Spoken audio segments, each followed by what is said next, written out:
नमस्कार दोस्तों, आज हम 23 फरवरी 2024 बाल भास्कर से संबंधित वस्तुनिष्ठ प्रश्न लेकर आए हैं जो अनेक प्रतियोगी परीक्षाओं के लिए उपयोगी होंगे। पहला प्रश्न है, निम्नलिखित में से किसका उपयोग पेंसिल बनाने में किया जाता है? विकल्प है आ चारकोल, आ फास्फोरस, ई ग्रेफाइट।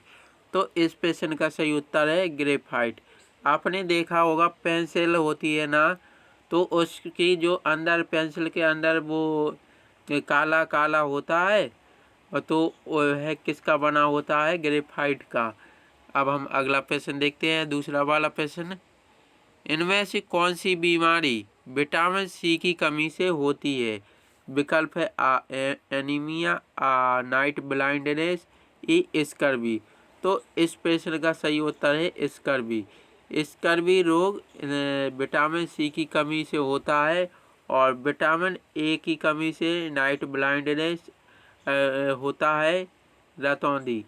और अब हम अगला प्रश्न देखते हैं, प्रश्न क्रमांक 3 है, लकड़ी किसके निर्माण के लिए मुख्य कच्चा माल है? आ पेंट, आ पेपर, ई स्याही। तो इस प्रश्न का सही उत्तर है लकड़ी किसके लिए मुख्य कच्चा माल है? तो पेपर के लिए। जो कागज बनता है, तो कागज का कच्चा माल क्या होता है? लकड़ी। लकड़ी से क्या बनता है? पेपर अर्थात पृष्ठ और कागज बनता है। तो कागज का कच्चा माल क्या होता है? लकड़ी होता है। अब हम अगला प्रश्न देखते हैं, अगला प्रश्न चौथा वाला प्रश्न। चौथा वाला प्रश्न है, भूकंप को मापने के लिए किस यंत्र का उपयोग किया जाता है? सिस्मोग्राफ, स्पेक्ट्रोमीटर, ई थर्मामीटर। तो इस प्रश्न का सही उत्तर है सिस्मोग्राफ।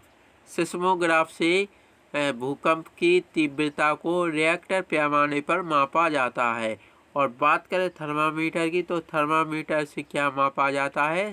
तापमान मापा जाता है। अगला प्रश्न है पांचवा वाला प्रश्न, झूठ पकड़ने के वाले यंत्र का नाम इनमें से क्या है? सिस्मोग्राफ, पॉलीग्राफ, ई बैरोमीटर। तो इस प्रश्न का सही उत्तर है पॉलीग्राफ।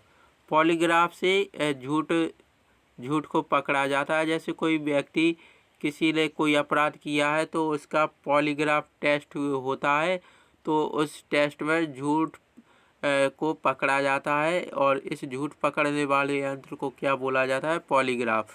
और बात करें बैरोमीटर की, तो बैरोमीटर से क्या मापा जाता है? वायु दाब को मापा जाता है, और सिस्मोग्राफ से भूकंप मापा जाता है। अगला प्रश्न है छठा वाला प्रश्न। छठा वाला प्रश्न है, राष्ट्रीय डॉल्फिन दिवस कब मनाया जाता है? विकल्प है 5 सितंबर, 14 नवंबर, ई 5 अक्टूबर। तो इस प्रश्न का सही उत्तर है 5 अक्टूबर। बात करें 5 सितंबर की, तो 5 सितंबर को मनाया जाता है राष्ट्रीय शिक्षक दिवस, और 14 नवंबर को क्या मनाया जाता है? बाल दिवस। अब हम अगली जानकारी देखते हैं। अब हम सरोजिनी नायडू के बारे में जानते हैं। Sarojini Naidu Nightingale of India भी बोला जाता है सरोजिनी नायडू को।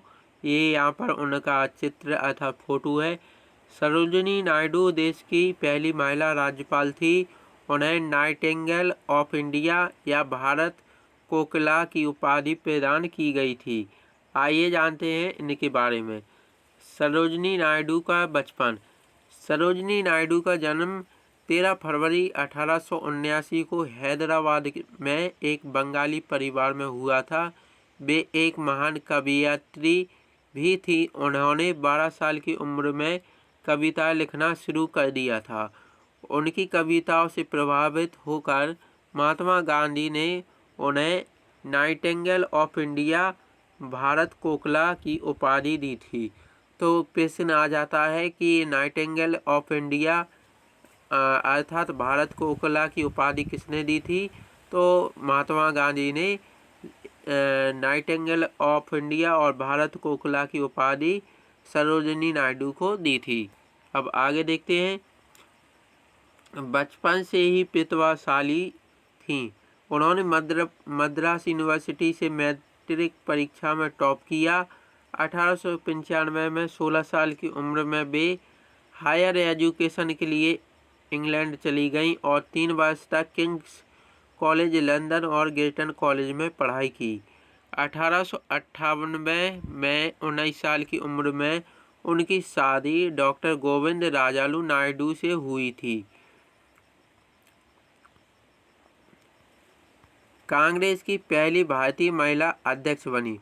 सरोजिनी नायडू देश की आज़ादी की लड़ाई में शामिल रहीं और फिर कांग्रेस की अध्यक्ष बनी। साल 1914 में उनकी मुलाकात महात्मा गांधी से हुई और यहीं से वे देश की आज़ादी के आंदोलन से जुड़ गईं। उन्होंने गांधी जी के साथ दक्षिण अफ्रीका में भी काम किया। 1925 में वे कांग्रेस की पहली भारतीय महिला अध्यक्ष बनी। वे संविधान सभा की सदस्य भी रहीं। प्रश्न आ जाता है कि भारतीय राष्ट्रीय कांग्रेस की पहली महिला अध्यक्ष कौन थी? तो कांग्रेस की पहली महिला अध्यक्ष तो थी क्या? कौन? Annie Besant. लेकिन पहली भारतीय महिला अध्यक्ष कांग्रेस की पहली भारतीय महिला कांग्रेस अध्यक्ष कौन थी?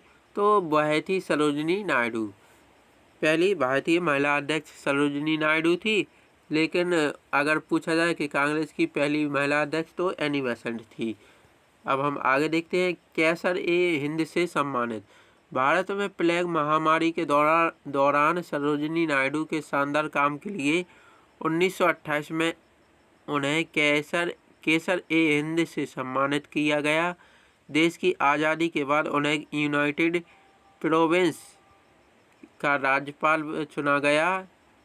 यूनाइटेड प्रोविंस जो अब उत्तर प्रदेश है, तो सबसे पहले महिला राज्यपाल कौन चुनी गई थी? तो सरोजिनी नायडू चुनी गई थी। सरोजिनी नायडू देश की पहली महिला राज्यपाल थी। वे अपने निधन तक इस पद पर रहीं। देहावसान। 2 मार्च 1949 को हार्ट अटैक से 70 वर्ष की उम्र में लखनऊ में उनका निधन हुआ। अब हम आगे देखते हैं, आगे जानकारी देखते हैं। अब हम मुगलों का सैनागार के बारे में पढ़ेंगे। ये यहाँ पर मुगलों का सैनागार दिया गया है। तो हुमायूं का मकबरा दिल्ली के सबसे प्रमुख ऐतिहासिक पर्यटन स्थलों में से एक है। इसे मुगलों का सैनागार भी कहा जाता है क्योंकि यहाँ मुगल परिवार के लगभग 150 सदस्यों की कब्रें हैं। हुमायूं का मकबरा उद्यान परिसर मुख्यतः 4 भागों में बटा हुआ है। 4 बाग का शाब्दिक अर्थ 4 उद्यान और इसके चतुर्भुज आकार की वजह से इसका नाम 4 बाग पड़ा है। लाल बलुआ पत्थर और सफ़ेद संगमरमर से बने इस मकबरे की संरचना इस्लामिक और फारसी वास्तुकला का मिश्रण है। इसका निर्माण हुमायूं के पुत्र सम्राट अकबर के संरक्षण में किया गया था। यूनेस्को ने वर्ष 1993 में इसे विश्व धरोहर स्थल के रूप में मान्यता दी थी। तो दोस्तों, आपको यह बाल भास्कर से संबंधित वीडियो कैसा लगा हमें कमेंट बॉक्स में ज़रूर बताना। अगर आपको यह जानकारी उपयोगी लगी हो तो अपने दोस्तों के साथ वीडियो को शेयर करें, वीडियो को लाइक करें और वीडियो देखने के लिए बहुत बहुत धन्यवाद।